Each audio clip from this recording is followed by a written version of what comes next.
Hello everyone, and we're back.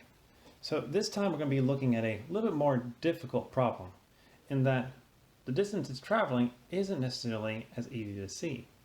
We have a velocity that we're going to have to break into components, but also our distance is not just a straight flat line, which makes things more simple, but is at an angle. We know the angled distance.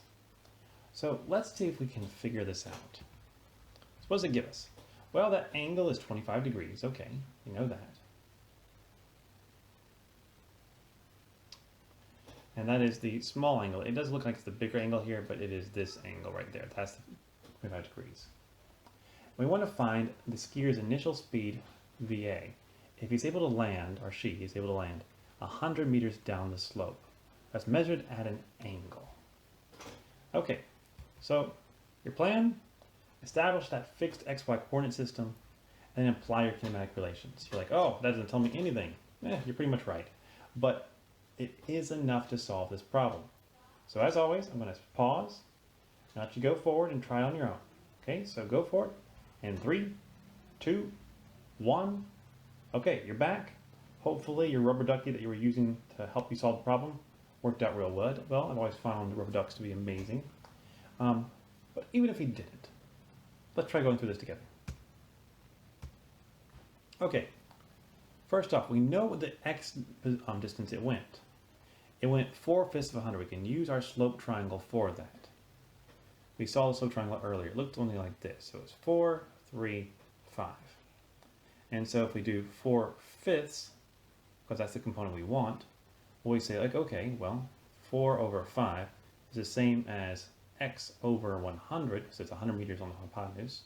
And we can solve for x. So that'll be 80 meters. Now, how fast was the person originally going? Well, we don't know that yet. We don't know that. Because all we know is the angle. We don't know their original velocity. So we can't solve anything here yet. We do get a good relationship between the time and that initial velocity. So let's keep on working forward and see what else we can find. Well, we also know how far down the person went. We know what the y position was at A. We also know what the y position is at B. And so from that, we should be able to solve. At least, fingers crossed, we will be able to solve. So, we know that they dropped 64 meters. Where did actually 4 come from? It's because they dropped 4 meters from the ramp. We also know what the initial velocity is in terms of VA. So with this, we should have a second equation for VA and be able to solve. You see right here that we know everything. We know everything except for VA. And we can know that because we're plugging in 88.27 over VA for the time.